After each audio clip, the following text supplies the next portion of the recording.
Puno-puno yung loob niya, oh. Tingnan nyo. Try naman natin to guys. Hindi ko alam kung ano ito. Ito yung soup nila guys. Tikman natin to guys. Tikman natin yung sausawan lang mismo. So parang siyang tubig na merong sili. Sobrang bongga lang kasi flame grilled. Like,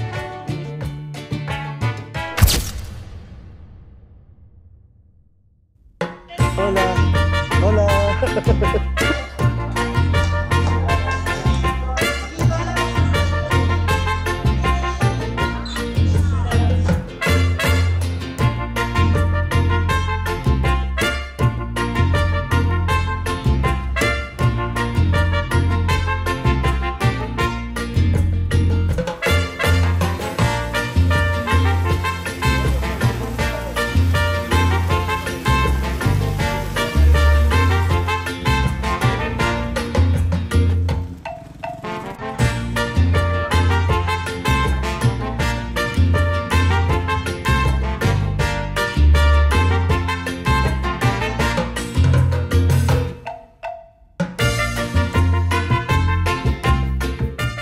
Hi there! It's me, Francis Gadi, and welcome back to my channel! Kung bago kayo sa aking channel, be, huwag mo kalimutan mag-like, share, at syempre mag-subscribe ka na. Oo, mag-subscribe ka na, be. At syempre, follow mo naman ako, be, sa lahat ng aking social media accounts at Francis Gadi sa Facebook, TikTok, Twitter, Instagram, Threads, at basta huwag mo ako susundan sa may ATM machine. For today's video, be, andito tayo ngayon, be, sa Ciudad de Guatemala, ang capital ng Guatemala. Ngayon, be, susubukan natin ikutin yung kanilang historic center at syempre, hindi natin mapalapasin ang pagtikim sa kanilang mga street food at sa kanilang mga pagkain dahil dadaan din tayo sa kanilang merkado or palengke. So kung ready na kayo guys, paki-like na itong video, paki-share na ito, sabihin nyo ng mga kaibigan nyo na si Francis may bagong video at eto na, let's do this! Let's go!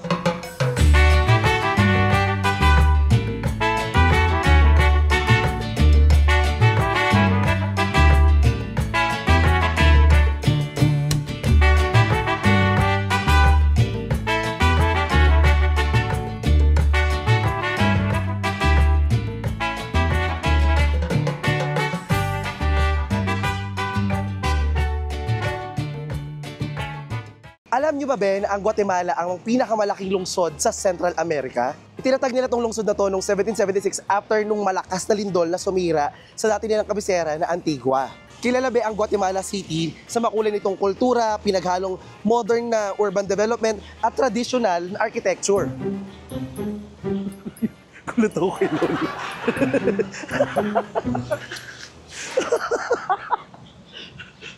Akala ko may mandarukot na. Natutuloy ako. Matatagpuan dito, be, yung makasaysayang lugar ng Zone 1 kung saan makikita ang National Palace at ang Metropolitan Cathedral. Nasa 1,500 meter above sea level yung kanilang altitude. Kaya naman, kahit maaraw guys, hindi ganoon kainit. I love the weather here. Dito rin, be, matatagpuan ang sentro ng edukasyon at ekonomiya ng bansa at mayaman dito, be, ang impluwensya ng Mayan dahil malapit ito sa sinaunang lungsod ng Caminaljuyu or Caminalhuyu. Huyu? So ngayon guys, naglalakad na tayo para makahanap ng pagkain dito at dito, be, sa kanila. Alam ko, sikat din dito sa kanila yung mga hotdog. So maghahanap tayo, ito na nga, try natin to. Order tayo na to guys. Wow! Hola. Hola. Dame uno. Gracias. Hagamos refugio y mayonesa mostaza, ¿con todo? Con todo.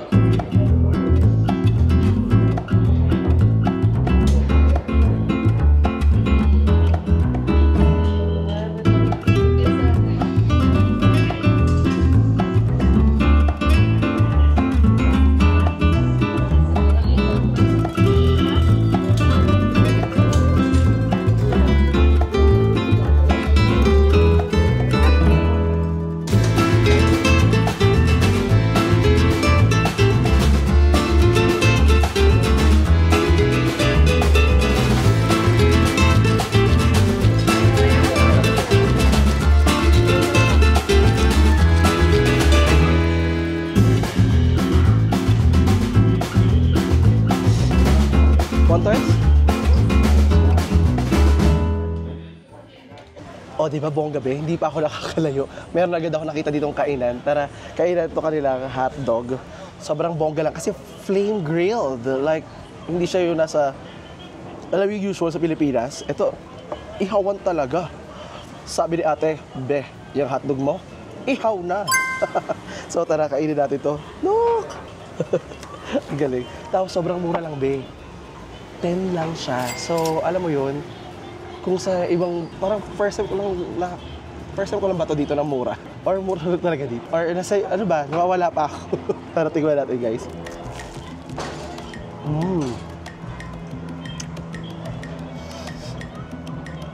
Though, medyo tinipid nila sa hotdog. Pero okay na. Masarap naman, guys, in fairness.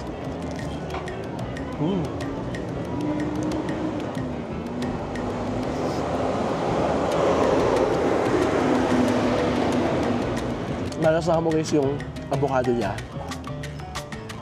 Yung talaga yung pinaka-naibabaw na lasa. Tsaka yung parang repolyo niya.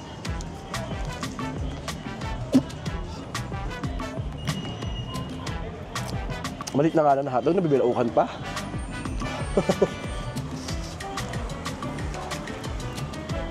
So iba yung style nila dito. Kumaga para siyang taco din. Di ba nakita na rin sa Mexico, yung mga taco nila, ginaganon-ganon din nila yung mga palaman. Ito yung hotdog, gano'n-gano'n din. Hindi ko lang sure kung sa iba, meron isang buo lang. Baka sa iba meron. Subukan natin mamaya sa iba.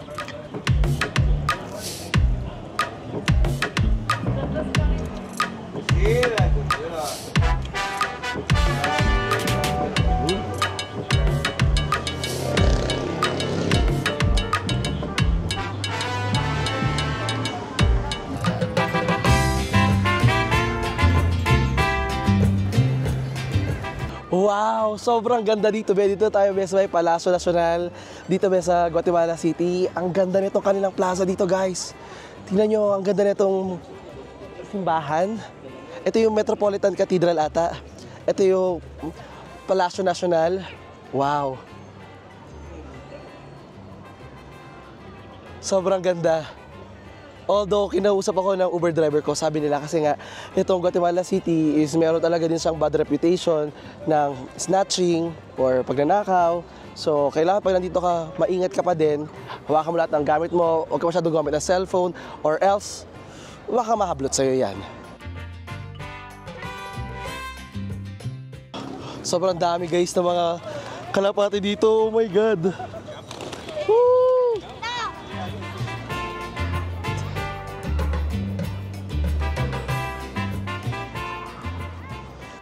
Ito ba yung Palacio Nacional nila, be? Ngayon, isa na siyang museum, pero ginagamit pa rin siya ngayon pag merong mga government events. Ganda, no? Ayun guys, so kahit maaraw dito, tanghaling tapat, malamig yung hangin.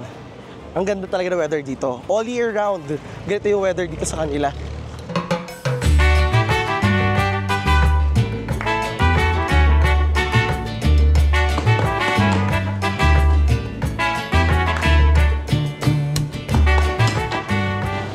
Diba? Ang amazing na paggawa nila dito, Ben, nung taco. So ngayon, Ben, naglalakad naman tayo dito, Ben, papunta sa may merkado. So, merkado means palengke. Parang pareho lang sa mga Bisaya.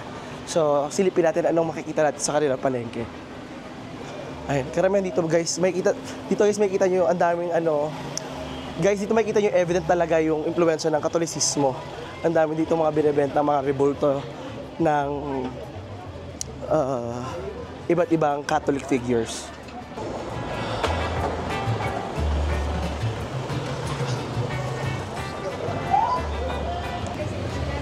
So dito ba sa kanilang palengke, pwede kang makipagtawaran, pwede kang bumili ng iba't iba ring products, merong pagkain, damit, parang pareho lang naman sa atin.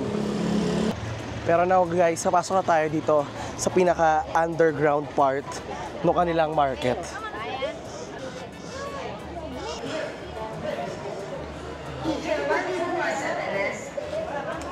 So dahil lunch na, be, baka kain na muna ako dito, guys.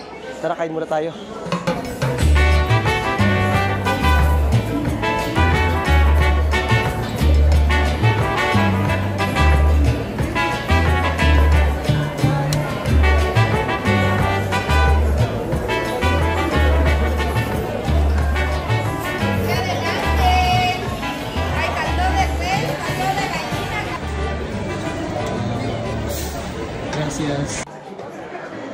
In fairness, parang food court pala dito guys sa ilalim. Adelante, que esto es parte de ahí, papá. Pasa adelante. Pasa adelante y te puedes sentar. So, andito na tayo ngayon guys. And umorder muna ako dito ng fried chicken dahil nakita ko halos karamihan sa mga tindahan merong fried chicken. Tingnan natin kung masarap din ba dito yung kanilang Kanto fried chicken. ¿Tortilla o tamalitos? Tortilla. Tortilla. De tomar fresco, hay de Jamaica y tamarindo y gaseosas. Fresco? Fresco. ¿Cuál? De tamarindo o de Jamaica? Tamarindo. So, panggap-panggap lang ako guys. Naiintindihan ko naman, pero ando pa rin tayo sa acting-actingan pa din. Okay. So, ito na guys yung pagkain natin dito. Ang sarap, di ba? Meron tayong rice, meron tayong ensalada, may sabaw, may chicken. Hindi ko alam kung ano pa ito. So, meron din tayong tacos na fresh. Very fresh, sobrang init pa. Tapos meron tayong suka ba yan? Sausawan, ayan. And guys, hindi yan baha. Tama rin juice. So, ito guys, binigyan nila ako dito guys ng sauce para sa chicken. So, ilagay natin siya dito sa chicken natin para medyo maanghang. Ayan. Meron din sila ditong green chili na merong, kung sa atin guys, ang ilalagay natin sa suka is sibuyas. Sila dito nakalagay ay repolyo. Iwan nga natin to. Tikman natin yung sausawan lang mismo. Ayan. Tsaka may harang sila, oh, di ba? Oh. Gusto mo yun. Matubig, maanghang lang siya. In fairness, maanghang pala, hindi siya masuk. So, parang siyang tubig na merong sili, na merong repolyo. Wala siyang, akala ko may asin, wala asin. So, tara, kain tayo, guys. Ito yung soup nila, guys.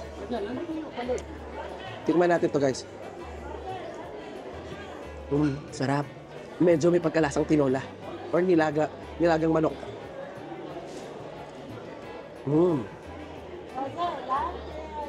Ang sarap.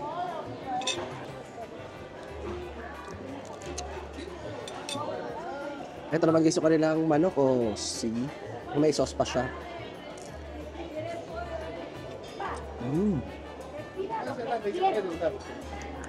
Masarap yung manok nila guys.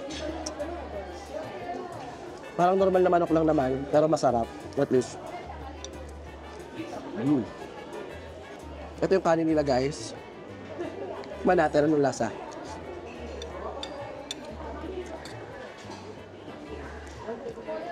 Gusto ko sila patikimin talaga ng kanin natin. Kasi yung kanin nila, sorry for the lack of better term, pero medyo parang lasang NFA. Siguro mas maganda lang yung, or baka depende lang siguro. Pero kadalasan sa nakina ko kanin talaga dito, hindi ganoon kaganda. Maybe hindi talaga kasi sila rice eaters. Kaya, actually rice eaters sila. Pero, hindi sila tulad natin na kanin talaga. Diba? Try naman natin to guys. Hindi ko alam kung ano ito.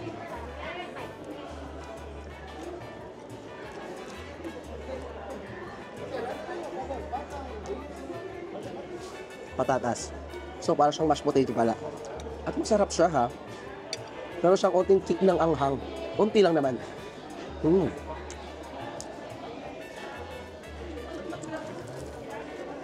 Sa ensemble na itong plato na to, meron siya sa akin effect na parang Indonesian actually.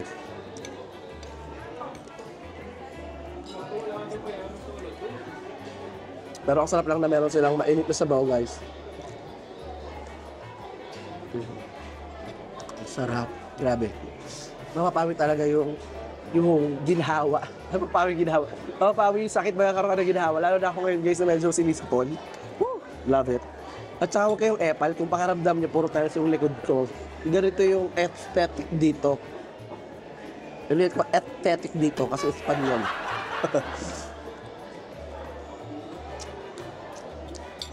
I-try naman natin itong parang pinakagulay nila ensalada or what.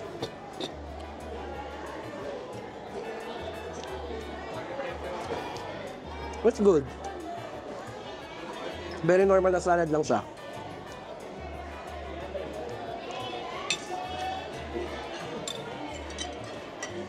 Damihan pa natin ito. Mm.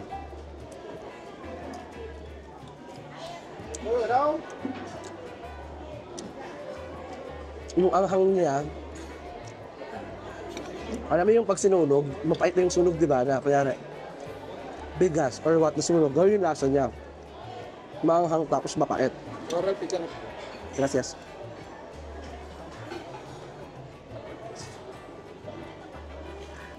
Naman guys, kain naman natin with the taco. Kasi ito yung para talaga ng pagkain, di ba?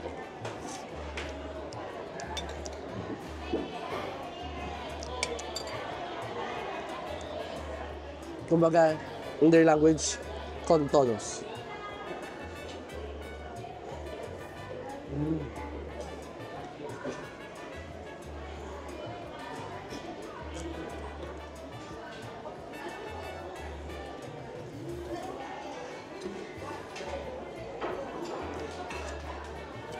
Yung taco nila dito, malasama talaga yung pagiging corn niya. Sarap. Dahil fresh siya, fresh talaga siya, malambot siya guys. Hindi siya matigas sa taco. Sarap.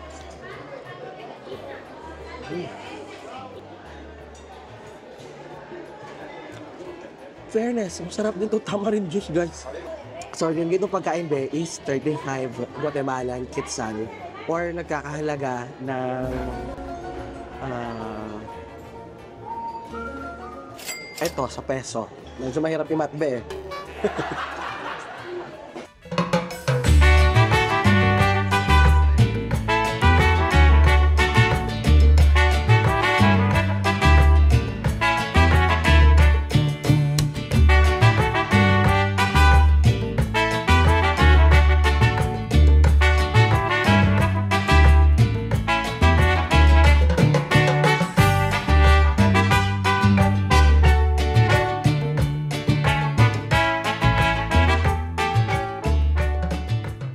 Actually guys, kung gusto niyo kumain at makatikim talaga ng masasarap na pagkain, pag pumunta kayo ng Guatemala, dumaan kayo dito sa merkado, masarap yung pagkain. Grabe.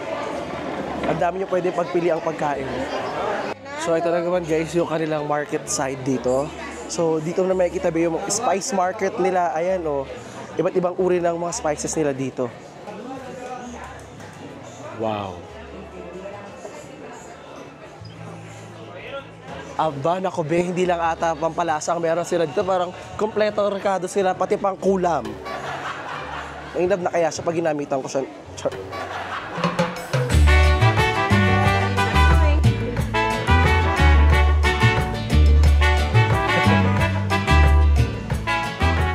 Señor, ¿cuánto es chicharones? Sí. Pero hindi ako guys magpapa-epal ngayon, no? Ang kakain natin itong chicharon, hindi mo na ako mag-explore na sobrang... Baka kung mula yung tiyan ko, kakakain ko lang eh. Sobrang crispy. Hindi ko alam kung narinig yung crunch niya. Hindi ko alam kung kinakagat ka ba yung chicharon na o yung ngipin ko na yun. Nagdudurog na.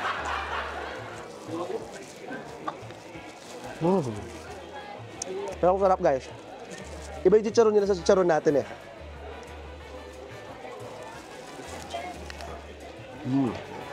Kumbaga sa atin, crispy fry. Sa kanila, chicharon yun.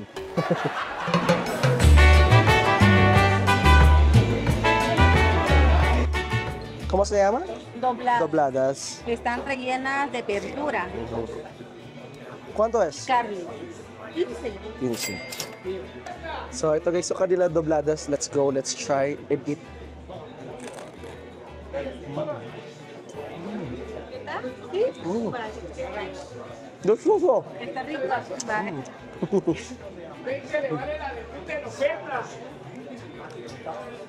Meron siyang karne sa loob, guys. Ang sarap niya. ¿Come picante? Poquito. Gracias.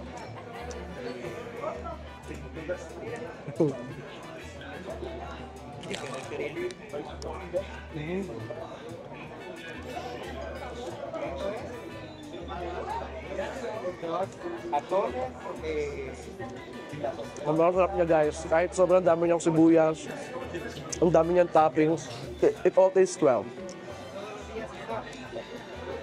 Kumbaga parang siyang crisping version ng empanada. Tapos ang sarap lang ng feelings talaga niya.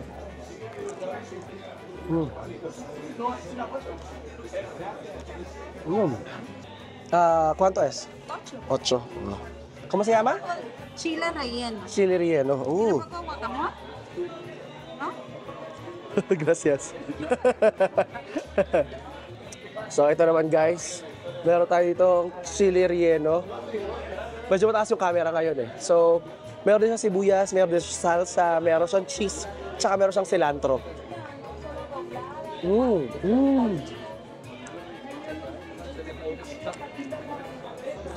So yung concept ng relleno natin, ganun siya. Sarap. Ang sarap. Pinupuno yung loob niya, oh. Tingnan nyo. Kumbaga, hindi nila tinipid din. Sobrang flavorful. Siguro, may hawig ko sa yung laman niya. Hindi ko sure pero may pagka-bopis. Pero masarap siya. Promise. Or imbutido. Parang imbutido yung laman niya. Na nilagay lang sa dough. Prinito. Wala. Tapos ito guys, nagkakahalaga lang ng 8. I think ito na yung record breaker ng pinakamura at masarap. Hindi ko alam na mas masarap pa wala ito kaysa dun sa hotdog kanina actually. Gracias, estoy probando on todo. Gracias. Pero Estoy llego ahora. está lleno de fresco. Gracias. Gracias. Now guys, kung nagustuhan nyo tong ating video dito sa Guatemala at kung nag-enjoy kayo, please paki-like to. Pag umabot na ng 10K likes, babalik ako dito guys sa Guatemala for season 2. So, tara na guys. Tapos na tayo dito. Magkita-kita tayo hanggang sa susunod na video. Bye-bye.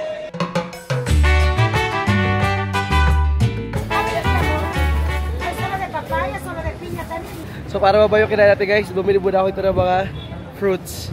Tara kain natin ito.